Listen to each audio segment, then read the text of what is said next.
नमस्ते विद्यार्थी मित्रांनो,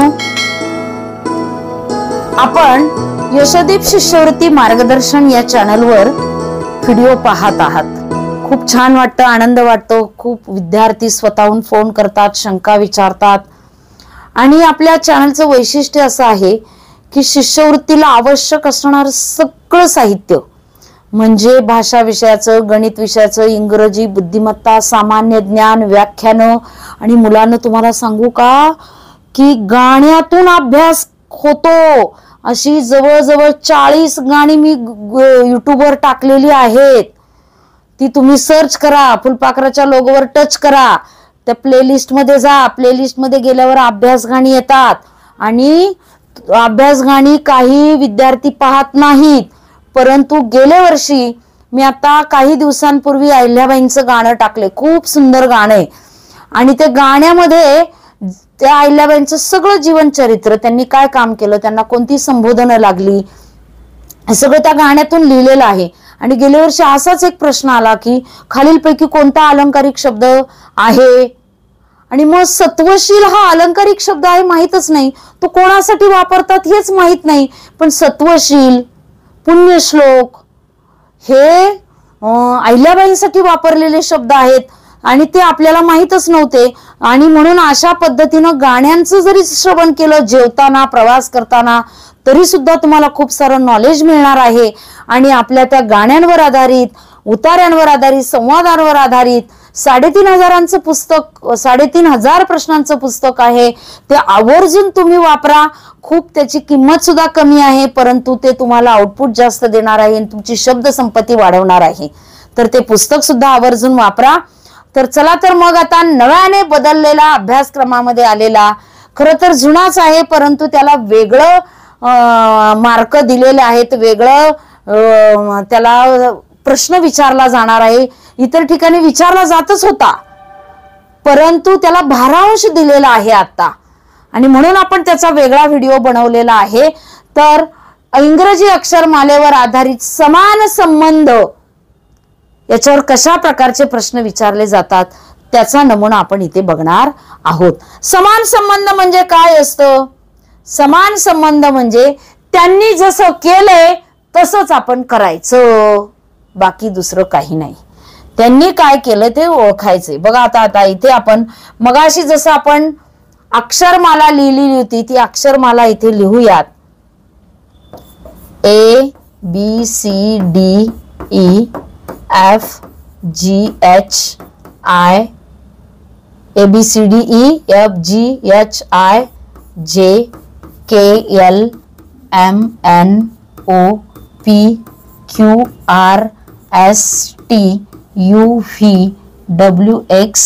आणि Y। आता आपल्याला अक्षरमालेवर मगाशी सांगितल्याप्रमाणे मागच्या व्हिडिओमध्ये सांगितले की पहिल्यांदा अक्षरमाला लिहायची, आपल्या पेपरमध्ये वर प्रत्येक प्रश्नपत्रिकेत प्रत्येक पानावर असते, त्याला पटकन क्रमांक द्यायची। क्रमांक दिले की तुमचं काम सोपं होऊन जातं। चला आता आपण सोडवायला सुरुवात करूया। बघा AB ला BD दिलेला आहे, हा AB इथं आहे आणि BD इथं आहे। आता क्रमांक देऊन घेऊया। AB चा क्रमांक 1 चा क्रमांक A चा क्रमांक 1, B चा क्रमांक 2, B चा क्रमांक 2 आणि D चा क्रमांक 4। आता यांच्यामध्ये काय साम्य दिसतं बरं? क्रमांक दिल्यावर कळालं, तोपर्यंत काही लक्षात येत होतं का? नाही। तर 12 ची दुप्पट 24 आहे, मग तसंच काय होतंय का बघूयात आपण। C चा क्रमांक 3, D चा क्रमांक 4। मग आता 3 ची दुप्पट 6F, 4 ची दुप्पट 8H आहे का? FH आहे। ओके, मिळालं उत्तर। जर आपल्याला मिळालं नसतं तर आपण अजून विचार काय केला असता की 12 मिळवले 24, मग 34 12 मिळून त्या क्रमांकाची अक्षरं आहेत का हा विचार करावा लागला असता। पण आता आपल्याला उत्तर मिळाले, तर मग नसतं मिळालं तर आपण काय केलं असतं, 12 जर 34 मध्ये 12 मिळवले असते तर 4 आणि 6 क्रमांकाची अक्षरं आपल्याला शोधावी लागली असती। म्हणजे 4D, D आणि F असाही पर्याय आपल्याला मिळू शकला असता, म्हणजे असाही विचार करता येऊ शकतो. आता डी ला क्यू दिले, डी चा क्रमांक 4 आहे. क्यू चा क्रमांक काय आहे? क्यू डी 4, क्यू आता इथे 1 2 3 4 इथं फी आहे, फी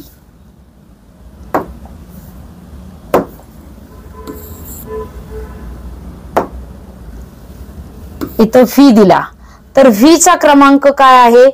तिकडून 1 2 3 4. आता एफ चा क्रमांक काय आहे? इकडून 6. आता तिकडून 6व्या क्रमांकावर कोण आहे बघा बरं. आता 6व्या क्रमांकावर 1 2 3 4 5 6 टी दिलेला नाही. आपण इथलं अक्षर खोडूयात आणि इथं टी टाकूयात. मला जी संकल्पना सांगायची होती ती केली की पुढून 4 क्रमांकावर, मागून 4 क्रमांकावर, या पुढून 6 क्रमांकावर, टी मागून 6 क्रमांकावर, म्हणजे अक्षरांचे क्रमांक देऊन उत्तर येते, पुढून मागून क्रमांक ठेवून उत्तर येते.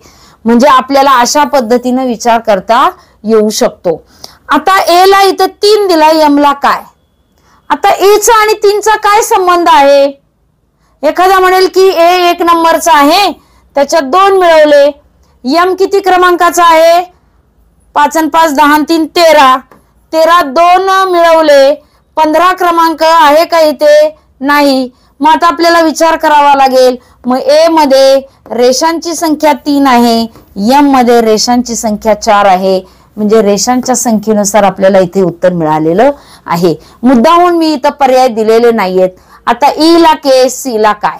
ई काय क्रमांक आहे? 5. के चा क्रमांक काय आहे? 5 आणि 5 10 आणि 1 11. सी चा क्रमांक काय आहे? 3.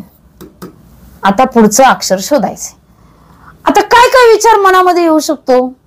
एखादा म्हणेल 5त 6 मिळवले 11, 3त 6 मिळवले 9. आय पर्याय असेल तर तुम्ही आय पण लिहू शकता, आय असेल तर.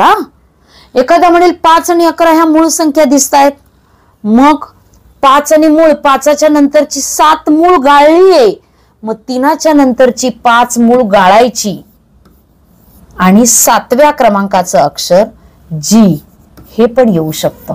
जी असेल तर जी पण लिहू शकता तुम्ही. एखादा म्हणेल 5ची दुप्पट 10, 5 दुने 10 आणि 1 11, गुणिले 2 अधिक 1, 3 दुने 6 आणि 1 7. 7व्या क्रमांकाचं अक्षर पुन्हा जी येऊ शकतं.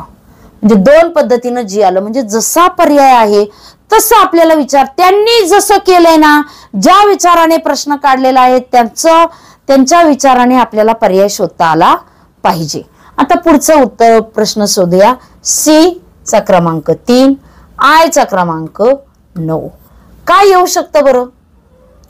एखाद्याच्या मनात पटकन येईल 3चा वर्ग 9. आता ई 5चा वर्ग 25. 25व्या क्रमांक काय? वाय येऊ शकतं. वाय असेल तर येऊ शकतं. एखादा म्हणेल 3त 6 मिळवले, 5त 6 मिळवले, 11व्या क्रमांकाचं अक्षर के पण येऊ शकतं. त्याच्यानंतर 3 त्रिक 9, 5 त्रिक 15, 15व्या क्रमांकाचं अक्षर सुद्धा ओ हे पण येऊ शकतं. लक्षात येते तुमच्या? म्हणजे पर्याय नसतील तर, पर्याय असतातच पण आपल्याला वेगवेगळ्या पद्धतीने विचार, हा पर्याय नसेल ना तर मग लगेच वेगळ्या पद्धतीने विचार करता आला पाहिजे. तो पर्याय नसेल ना लगेच पुढच्या पद्धतीने विचार करा. आपण 3चा वर्ग 9, 3चा वर्ग 9, 3चा वर्ग 9, 5चा वर्ग 25 हेच म्हणत बसतो. आपल्या डोक्यातच येत नाही की 3ला 3ने गुणले, आपण पण 3ने गुणून बघा. आपण इथं 3त 6 मिळवलेत, आपण पण 6 मिळून बघा. हे आपल्या लक्षातच येत नाही, त्यामुळे आपल्याला उत्तर सापडणं अवघड जातं. आता पुढचं बघूयात आपण. हे आपण खोडून टाकूया. तुम्ही व्हिडिओ पॉज करून कसा विचार केलाय ते पुन्हा पुन्हा पाहू शकता. आता बघा, डी चा क्रमांक काय आहे? 4. एच चा क्रमांक काय आहे? 8.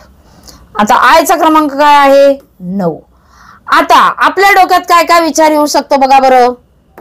आपण हे पण खोडून टाकूया. तुम्हाला विचार कसे करायचे ते सांगते. पर्याय आपण जो काढला तो नाहीच, तर मग लगेच उत्तर काही ठोकायचं नाही. काय करायचं? विचार करायचा. 4ची दुप्पट 8, 9ची दुप्पट 18, 5 आणि 5 10 आणि 5 15 आणि 3 18. आता इथं आर पर्याय नाही, मग काय डोक्यात, 4 4 मिळवले, 9 4 करा, 13, 5 आणि 5 10 आणि 3 13, यम पण उत्तर येऊ शकतं. या पद्धतीनं आपल्याला विचार करता आला पाहिजे. दुप्पट केलीये का, किती मिळवलेत. आपल्याला 2चा वर्ग 4 कळतो, पण 2त 2 मिळवले हे लक्षातच येत नाही. मग आपल्याला वेगवेगळ्या पद्धतीने विचार करता आला पाहिजे. अशा पद्धतीने समान संबंधाची उदाहरणं सोडवता येतात. ह्या ज्या ट्रिक्स आहेत, आता मगाशीच सांगितलं की हे सगळं अशा पद्धतीची उदाहरणं असतात. समजा A B 1 2 आणि त्याच्या समोर जर मी ई अक्षर लिहिलं तर काय विचार येऊ शकतो.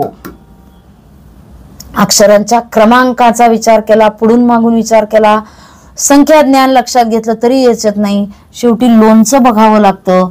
या आकड्याचा 1चा वर्ग 1, 2चा वर्ग 4, 5 याचा क्रमांक 5 आहे, म्हणून आपल्याला इथे असं शोधावं लागतं.